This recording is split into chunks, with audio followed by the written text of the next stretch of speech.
Alright, guys, so Nick Sirianni was officially introduced today in Philadelphia, which I was keeping up on it on Twitter. I wasn't, too focused on it.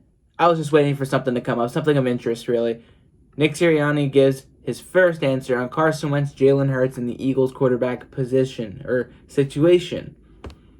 The new head coach confirmed that he'll be the Philadelphia Eagles offensive play caller as well, so same story as Andy Reid, as Chip Kelly, and as Doug Peterson. He will be the play caller for the Eagles. Well, maybe that'll be good. We'll see. I mean, I'm not going to complain. I just want to see somebody better than what Doug, drawing up plays and being creative and whatnot. I want to see better things down there. But let's talk about this quarterback issue right here. We're going to read this off of Bleeding Green Nation, Brandon Lee Gotten. Same old, same old. Turns out, we didn't have to wait until Nick Sirianni's first press conference as the Eagles' new head coach, which is scheduled for noon on Friday, which already happened by the point of this video being recorded and uploaded, to hear him weigh in on the team's quarterback situation. So, Dave Spadaro, one of the best right there, asked, "So, Nick, we all want to know, and you're going to be asked this about a million times, but how do you feel about Carson Wentz, Jalen Hurts, and how much was the quarterback position discussed during the interview process?" And Nick Sirianni replied, "I feel great. You look at a lot of the rosters, and they don't have any quarterbacks that they feel really good about. We have two, and that's unbelievable, to have two quarterbacks that have played and played well. I mean, I couldn't have watched more tape on Carson Wentz in 2018 when Frank Reich and I got back together, and we were installing our offense with the Indianapolis Colts. I watched a lot of the Chargers tape when we played the Philadelphia Eagles in 2017, and man, what an impressive player. He's got so much talent, and from what I've heard, everybody, great person.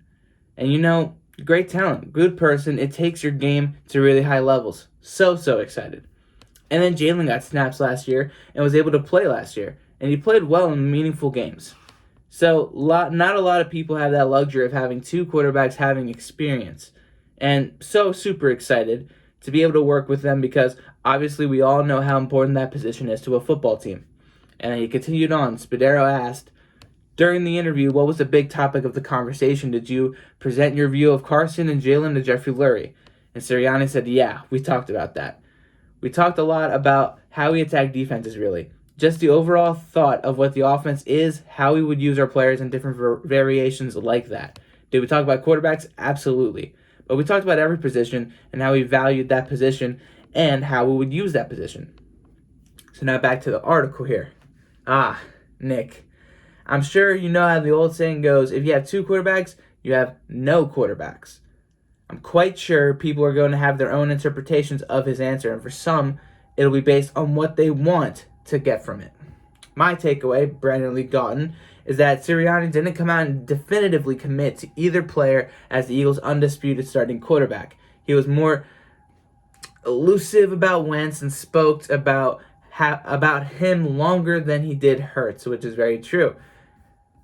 Does this mean the Eagles will have a quarterback competition? Sirianni will be likely asked that question on Friday, today. So far, it seems like a training camp battle is now not out of the realm of possibility.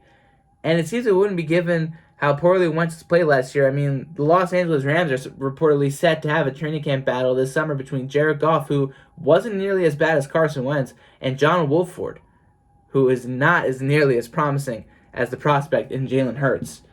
Is Wentz going to be a game for competition, though? That he reportedly feels a little bit off about the whole relationship he has with the entire organization makes you wonder.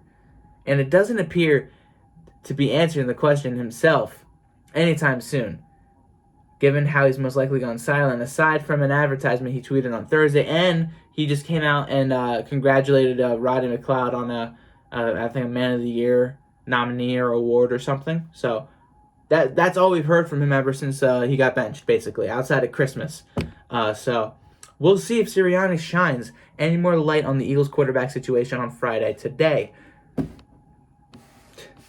Some other things that stood out from Sirianni's interview: the new head coach confirmed that he will be calling plays for the Eagles offense. Not a real surprise, but noteworthy considering it's a responsibility he's never had before. Sirianni said that he plans to be very involved with the quarterback position, in quotes. You want to talk about a guy, Frank Reich, who knows the quarterback position? That's the guy right there. I feel like I've got my master's, my doctorate degree in quarterback play. And not only from Frank Reich, a great mentor to me, but also from a great quarterback like Phillip Rivers, who played 17 years in the NFL. Yes, I was able to help him become a better player, but in many respects, he was also able to help me become a better coach. And I like that quote. I really like that quote. Sirianni really stressed competition and accountability as two core principles. If that's more than just coach speak, I don't see how the Eagles merely hand the starting job, to Carson Wentz. And when he was asked about scheme, he said the following, in quotes, "It's all about who the player is and what they do well. What do they do best? That's what you want to do." Sirianni confirmed that the Eagles' new defensive coordinator hire, you got a really high energy coordinator in Jonathan Gannon, and his excitement, his energy, his juice level, and just his passion for the game is contagious. And finally, the last thing before I talk about my thoughts on this whole thing, when asked about the involvement in personnel decisions, a very important topic, mind you, he talked about having all hands on deck and valuing everybody's input. So more of the collaboration line the Eagles love to use when we all know it's really Jeffrey Lurie and Howie Roseman ultimately pulling the string. So we'll see where that leads us. But yeah, basically same old story. It looks like Jeffrey Lurie and Howie Roseman will be doing a lot of the personnel stuff, drafting, signings, you name it. But of course, hopefully he'll have some input. I mean, you'd want your quarterback to have at least some input, right? If you're not going to give him full control, at least give him the input. But overall, from this article and today alone, the biggest things that I could say, this was from 16 hours ago, mind you. There are a bunch of stuff about the actual press conference that I haven't gotten to because there's a lot more stuff that's just typical coach answering questions and whatnot. He was casual, no suit, but he seemed a bit nervous. But I mean, it's his first time doing it. I mean, you know, it's very critical, of course. I might talk about this later, but it's basically the same things that have been talked about already. Naming a starting quarterback hasn't even crossed my mind. Obviously, he's not sold on either quarterback right now, so we'll see what happens. He's evaluating everything.